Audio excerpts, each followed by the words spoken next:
Alright, what is up everybody? So in this video we're talking about all the different buffed units we got in the newest UTD patch. This did drop in the middle of the night, so sorry if you can tell I'm tired in this video. But pretty much we got a bunch of exclusive relics here. Every unit on my team plus Grimmjow got a new relic to their name, so if I show you for example, Kirito's got his like swords right here, Berserker, all of them have their accessory right there. Now Grimmjow I can't get, but Grimmjow did get his own relic. Grimmjow was an old exclusive unit in the raid shop, I can't get him anymore so I'm sorry. But I did find a post by Krillin or BaldCap43 in the Discord and the Team Loadouts channel, going into quite a bit of detail on how Grimmjow is actually really good, with like all his damage numbers and everything, so... Otherwise we got a couple other buffs to Gohan and Hutao, so Hutao does like more multi-hits now for a burn, and Gohan just kinda got an overall damage buff to a lot of different things. But back on track in this video, we're checking out the units with the relics or whatever. First up, we're checking out the Bleach units, starting with Berserker Enraged. I do have Ruler on this guy. Pretty strong on placement now, doing 11k every 2.58 it looks like. And pretty much what he got was a relic here. Berserker's Cleaver, here are the stats I have on my relics by the way. Right off the bat, a 400% flat damage buff, pretty huge. And then Spirit Aura Slow, one of his like previous passives or whatever. The slow got buffed up, increased to 30%, and the damage got buffed up to 30% as well. And then for his cut through everything passive, this is like a hyper armor thing. The scaling got increased by 20%, so overall his older passives are a little bit stronger. Then he has a 400% damage buff. So, take a look at the upgrades here. Okay, with these old units, we're mostly looking at the damage numbers and everything because we already know what their old passives are, of course, and their VFX or whatever. If we get into the upgrades though, he's looking pretty strong already. Not even maxed out, doing 30k DPS right there before like crit and everything. Berserker's Roar, of course, becoming full AoE on upgrade 8. So hybrid full AoE, 188k every 5.17 on max upgrade. Pretty good. I'd say that 36k DPS before all the other stuff is actually pretty strong. I don't know if he's like meta anymore because, you know, Dragon Ball meta is kind of taking over. If we do buff him up with Idol as well, we're looking at 46k DPS, full AoE hybrid. Pretty good, before passives too. Next up we have Ultiorra Oblivion. This guy is a heal unit, I have him shiny. Pretty good damage on placement, 11k every 4.19. What he got was a 800% damage buff, okay. Then no collateral now triggers a follow-up, 10-second cooldown. So it'd be this passive right here. I guess whenever they first leave his range. Okay, and then Unpredictable Despair chance increased to 50%, Resurrect is permanent, and its buffs are doubled. So, Unpredictable Despair right here, first time an enemy enters range, is going to be a 50% chance instead of 25. And then Resurrect is now permanent, which, yes, it used to run out. Yeah, draining the spirit energy or whatever. Okay, so now he has a permanent buff with like damage, SPA, crit chance, pretty cool. And also double the buffs from that. So, if we max him out while his spirit energy is ramping up here. Looking pretty strong across all these upgrades. Oh my goodness, pretty high DPS. Next upgrade, 60k DPS right now. Okay, by the way, here are the other relics I have on him, I'm not sure if I mentioned. We have Shadow Reaper, which kind of okay substats, raw damage on the main stats there. If we let his spirit energy full up to 100, he should get a pretty huge buff from himself. This is with no idol, by the way. Kind of crazy DPS, wow. Should ramp up to 100% energy, yep. And he now has a permanent buff.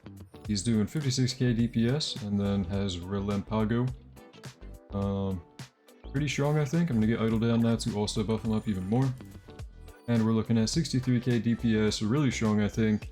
This is with Ruler, and then, you know, the other relics I have here. Pretty good, though. Pretty good buff to this guy. Kind of crazy. Moving on, we have Coyote number 1. This guy I do only have Duelist on, I'm sorry. He is a 1 placement, so I'd imagine Ruler's better. But I don't know, Duelist was his best trait back in the day, I think. For the relics I have on him, we have Warlord with crit damage and damage on the main stats, and then his custom relic right here. So, off rip, he is summoning these Spirit Wolves right here, 1.2k damage, and he's doing 2.4k every 3.43. For Duelist, keep in mind this damage is not that bad. Going into the actual relic itself here. They buffed his damage by 200%, Spirit Wolf health increased to 50%, and spawn cap increased to 12. Gain a plus 75% meter per wolf spawn and remove stun from active ability. So, I guess he used to stun himself after doing a nuke, but that is gone now. And then it looks like the max amount of wolves did get doubled and they used to do 20% or 30% of his damage, now they're 50%. Other than that, he of course just got a lot stronger damage-wise, and if we max him out here, I mean, pretty good DPS for having Duelist on him. I'd imagine Ruler's way better now that he is like buffed up in one placement, but I don't know.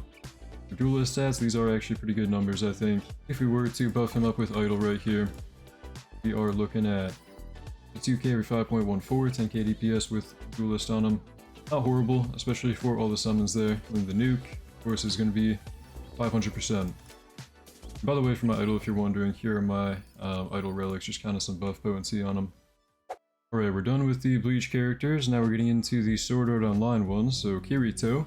By the way, this was supposed to be like a buff to Sun Jin Woo, because he got the leveling tag as well. I think Sun Jin Woo pairs well with units that are that. But I don't know. Looking at the passives of Kirito again, it's been a while since I've used him, but he already was kind of meta for Ritual Realm. But he also just kind of pairs well with like follow-up attacks right here, so he might be meta again with Dragon Ball teams, but I'm not sure. Get into the relic itself here, like the main important part of the video. He got his swords, gave him a 900% damage buff, wow, okay. Then his set crit, which was at 50%, is now buffed up by 20, so 70%. 95 with Duelist, oh my goodness man, 95% crit rate, okay. And then lower the follow-up requirements from 15 to 5 and 50 to 30. 15 crit hits on attacks 1 to 3, and then 50 crit hits on attack 4. Then otherwise, increase follow-up damage by 50%. Wow, okay, so follow-up attacks, I guess, do 150% of his damage? I don't know, that's kind of crazy, man. He might be like the best unit in the game, I'm not gonna lie, if he pairs well with Dragon Ball with follow-up attacks. But anyway. Enhance armament increase. I'm not sure exactly how much that was increased by. I think that is a buff to his nuke. Let me check the update log if they have the exact number in there. Okay, his nuke damage is increased to 300%. So, it used to be 200%, now it is 300, apparently. If we go through the upgrades here though, I do have Duelist on this guy. It should be his better trait because he has a lot of crit here. But, going through one of them first up. The upgrades on him. I mean, the DPS is pretty good for being full AoE and 3 placement with Duelist on him. And I'm pretty sure this is his best trait because of the crit alone. The crit numbers are kind of crazy. And if you place down 3 of them, which aren't that bad to max out even, we are looking at some pretty good DPS across the board. Like 20k DPS before crit, more like 18k. If we get Idle down to buff them up, now we're looking at like 20k DPS across the board, 7k each, which about. And that is before crit and follow-up attacks, and he's got some crazy follow-up attacks I just realized, so I don't know. I think this guy's actually really good. Could be wrong, but I think he might even fit well into current meta because of Gogeta teams, I'm not sure. Was supposed to be a buff to Sun Jin Woo, I'm not sure how well that actually translates, maybe we'll check out Sun Jin Woo in a different video. But there's Kirito, pretty strong. Real quick before we go to the next unit, I don't know if I mentioned this or not, but here's his like other relic, you know, sorry, kinda awkward that I forgot to mention this as soon as I pulled it up, but here you go. Finally, we have Sharpshooter Precision, or I think her name in the show might be Sinon, I don't remember. I have a Super Roku set on her, with just raw damage on it. Probably pretty outdated, but you know what, whatever. The unit was also very outdated before the buff, so let's see how good she is now. So, with her sniper, 400% damage increase there, pretty good buff. And then normal and sniper form are now active at the same time. How did it used to work? Let me go and check. So she had a normal and sniper form that used to be like normal range and infinite range, but now they're always active, which is kind of crazy. Then grenade damage increased to 100% and when activated, and 200% when stepped on, and a fire element buff. Okay, let me see if I can find the update log. Is there supposed to be more to that? Fire element buff increased to 30%, so that would be the Goddess's Blessing passive right here. The buff to fire element units is now 30%. That's actually kind of crazy as a support, but otherwise, her grenade got stronger, and both of her, like, different forms are active at the same time. Okay, now for the damage numbers, let's take a look at that. I mean, pretty good DPS on placement, wow, for like a starter infinite range unit, because her range is really high. But anyway, strong snipe, keep going. Max upgrade, we have 33k DPS, not bad. For ruler, pretty strong, and then precision shot, what was that ability? It doesn't say they changed anything about it, so it might still be pretty bad. I mean, okay, 25% damage plus burn in an AoE, and then they take 15% more damage from all sources. Now that's pretty good for support, so even if this unit isn't too crazy, like, standalone, She does have infinite range, and she does have some pretty good buffing and like supporting. We do get idle buff down to buff her. We have 42k DPS, not bad at all. And once again, you know, I have the Super Roku set on her, probably could be better. But anyway, that's all for these showcases, man. I think these units are all pretty solid in their own way. I think probably the best one, in my opinion, other than, you know, Grimmjow, because I don't have them, I can't really tell. I think it looks like Kirito is kind of crazy. I could be wrong, but I don't know. Let me know what you think in the comments down below. Either way, I should definitely go to bed now. Sorry if you can tell I'm tired in this video. I hope my mic's not too quiet. But thank you for watching. Hope you enjoyed. Hope to see you in the next one. And have a great day.